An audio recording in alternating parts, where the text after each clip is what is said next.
Hi guys, Happy New Year, welcome to 2012. And today what you're looking at is you're looking at the new ASAP number 16. And that's what this video is going to talk about. It's going to focus on what is said in this video. In fact, you know, I'm going to turn it down. And that's exactly what this is going to be. It's going to be entirely focusing on what is said and done in this video. They make mention of multi-core support. They make mention of a brand new graphics engine. They make mention of, exactly as you can see on the screen, new polygon counts for tanks, new suspension travel systems, actual individual suspension mounts now when you go over certain debris. All buildings, all terrain will be destroyable. As you can see in the video, it's showing you quickly. Let's zoom it up a little bit. As you can see, the wheels are all individually moving now, which is amazing. They've also got they've also gained a license for a HAVOK engine, and that is absolutely amazing. I've always liked the HAVOK engine. I've always liked the Unreal engine. I think they're two really good engines that have just never really been used, as you can see in the video right there. One of the buildings, again, another building that we've always known is indestroyable.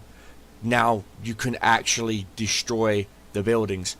I'm not sure if you can actually, you know, make craters in your own craters in the ground or anything, things like that. If you could, I think that'd be a little bit too OP, simply because certain tanks that like to go hull down, T-29, T-32, you know, tanks of that nature that have really strong turret armor, you know, almost damn near impenetrable turret armor, you know, they'll just keep shooting at the ground at the beginning of the game and you know, make a huge crater, you know, go belly down in it, and basically be like World War I trench warfare, you know, tanks in trenches, so whoever can get the pen to get past the turret armor. But again, guys, I want to thank you all for following me on Twitch, for following me on Twitter, for following me on Facebook. As you can see, links are one of these sites. And again, guys, this is what this video is about. It's about what am I looking forward to in World of Tanks for 2014. Well, all of this, and all of this is rumored to be coming in patch 9.0. All of this. In 8.0, they introduced the physics engine. In 9.0, they're going to be introducing a new graphics package, upgraded physics, new clan wars, and apparently historical battles, which is something I am absolutely looking forward to seeing. Apparently they're not going to be introducing the garage tanks. Apparently they can't figure out a way around it. That, you know, where are you going to spawn? Are you going to spawn on your camp, on your flag? Are you going to spawn elsewhere? If so, what's going to stop a tank from camping there and just shooting you as you spawn in? I can understand that, I really can, which is why you don't have flags. There's no flags to cap. All it is just you kill. That would be my idea. And the spawns are flipped, like in Modern Warfare. If an enemy tank runs into our spawn, okay, and we're dead, we spawn a B site, or a C site, or a D site. Do you see what I'm saying? There'll be multiple different spawn sites. That way, it's literally impossible for players to camp, because if they're camping at B, you can get shots at them from C, and vice versa. Do you know what I mean? That makes sense? And it's not a bad idea. I really do think it's... I like the way wargaming is going, and usually I normally don't like what wargaming do to the game. They make one tank overpowered, the rest will completely piss weak. Still no mention of a American Premium TD. So here we go, is there going to be garage battles? We have a problem with garage battles because originally we'll let this play. Shorter game sessions. And the so-called garage battles that allow the usage of several tanks need an extended session. Plus, such respawn battles have several other issues. If your team loses, then you may have no particular wish to respawn. so we don't consider respawn battles as a part of a basic gameplay.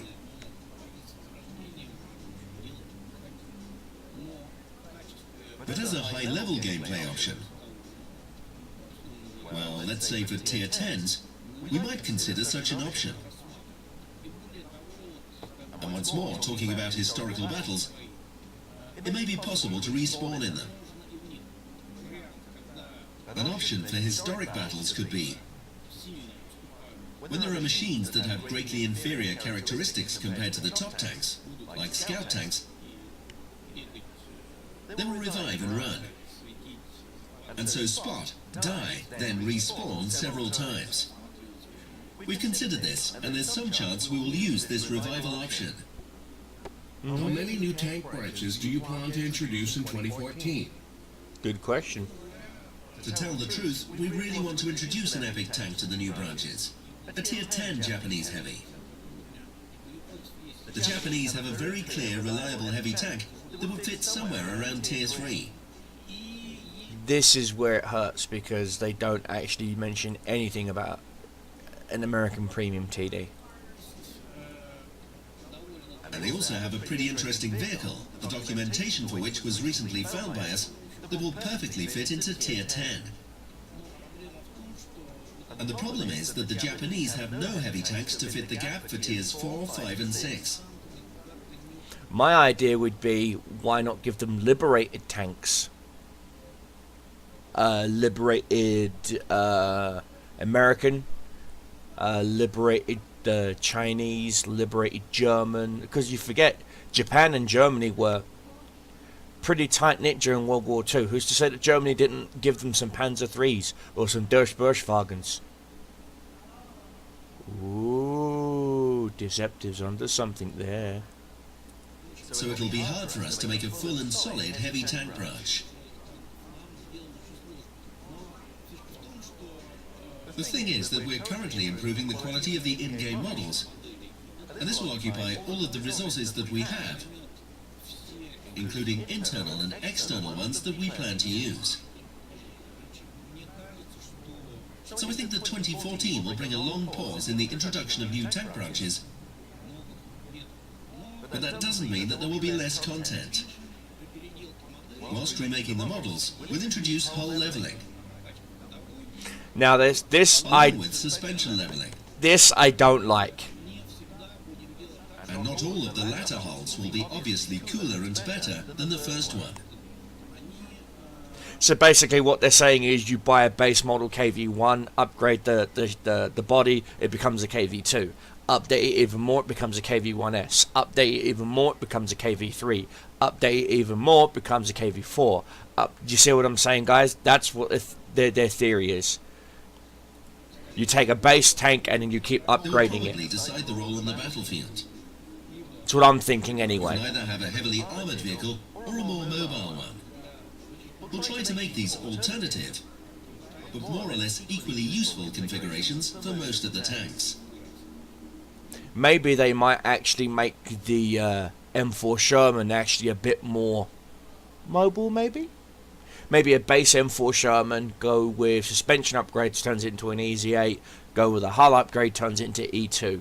Basically, I think what they're trying to do is shorten down the amount of tanks that they have. You know, you just buy a base model and then you start modifying it from there, and it becomes this or it becomes that. Now, my question is, if that's the case, if that is exactly the case, can you buy multiples of the same tank then? Buy multiple M4s, turn one into an Easy 8, one into an E2, one into an E3 maybe? Will new graphics impede those who play on weak computers? Here's some more info for you guys. You see, there are two directions to take for the graphics. First is the maximum graphics. It requires a separate functionality, like new filters, new lighting, and new textures. And there is the part of graphics that optimizes it for weaker computers. The fact is that we know that almost 40% of our players use systems that are below the minimum system requirements that we've set. You mean in low financial territories, like say Asia, certain parts of Russia. Granted, certain states in the United States, I mean, I don't see anyone using a single core Celeron with maybe, you know, 512 megabyte of RAM playing this game. But these players are playing, so we must support them so that they can continue to play. Some optimization parts will be made in the 8.11 update, and some parts will be done for 9.0. Oh, I think I just gave up the update numeration. Oh, There we go. So 8.11, then 9.0. never mind. Programming has several high-tech areas. These are, for example, high-load servers and high-load channels. But notice they haven't mentioned the unified server. They did not mention the unified server. Players use systems that are below the minimum system requirements that we... Some optimization parts will be made in the 8.11 update, and some parts will be done for 9.0. Oh, I think I just gave up the update numeration. Oh, never mind. Programming has several high-tech areas. These are, for example, high-load servers and high-load channels. But again, as I said, didn't mention the unified The server. situation is good for us in these fields. But we are not at the top in terms of client graphics with a highly productive renderer. No, they're not. But since how they've now switched to the HAVOK engine, who knows? We're on an average level now. But you see, what you got to understand, guys, is HAVOK engine is mostly client-based. It is not server-based.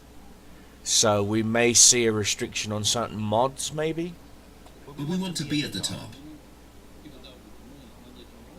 Our team is working on this, and I think that the 9.0 update will bring us closer to top-notch graphics.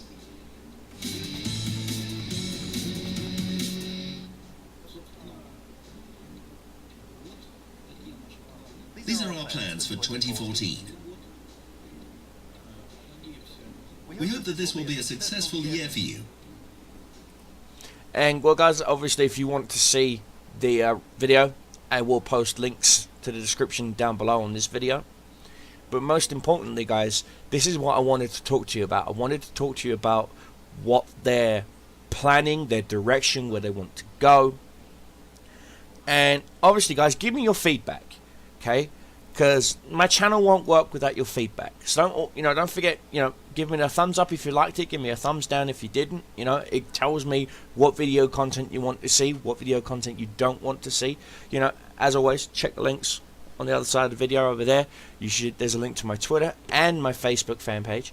And of course, guys, don't worry, I am on Raptor now. I am on Duckster. So don't worry. Here, I'll even show you. Here's my Raptor, and here is my Duckster. See, right there. Deceptive Cobra is on Duckster. There I am, guys. As you can see, there's my Xbox tag, my Invictus, my Steam tag, my YouTube, my Twitch. So as you can see, guys, replays, screenshots, they're all uploaded to Duckster. Here's my my Raptor.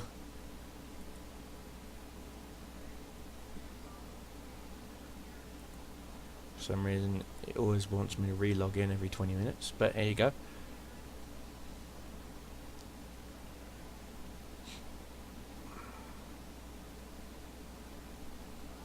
But there you go, guys. It lists all my games I play, all this fun stuff, everything. My game collection's right here.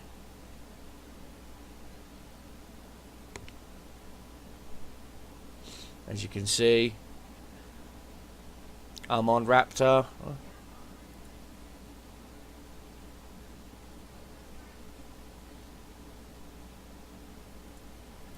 I'm also on Duckster. Let me sign it at Duckster. Do I have to?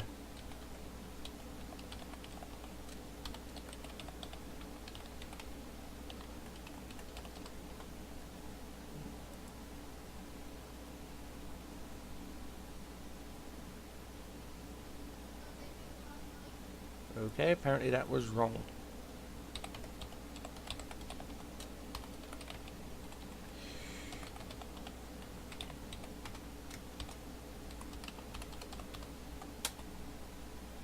There we go.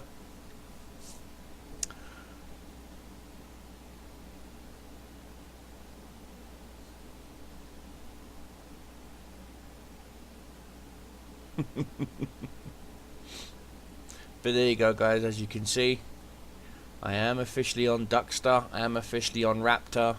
So I'll be posting more links about Duckster and Raptor in the coming few days.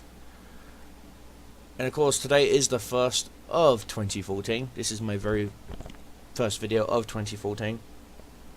Look forward to seeing a review of... Where is she? Look forward to seeing a review of Firefall. That's this game here. Let the client load up. I'm only going to show you the client. Okay. So, and of course it uses text. Anyway, you can't see the client. Anyway, it'll be look forward to seeing a review of Firefall. And as always, guys, links are over here. You know, over there in the corner. Facebook, just search for Deceptive Cobra. On Twitter, just search for Deceptive Cobra. Follow me on there. And as always, guys, don't forget, I do live stream on Twitch TV. I live stream from 12 noon to usually 4, maybe 5. Depends on what game I'm playing. Also, don't forget, on the 3rd of this month. Okay, guys, the 3rd of January. Okay, I'm doing a World of Tanks 24-hour marathon.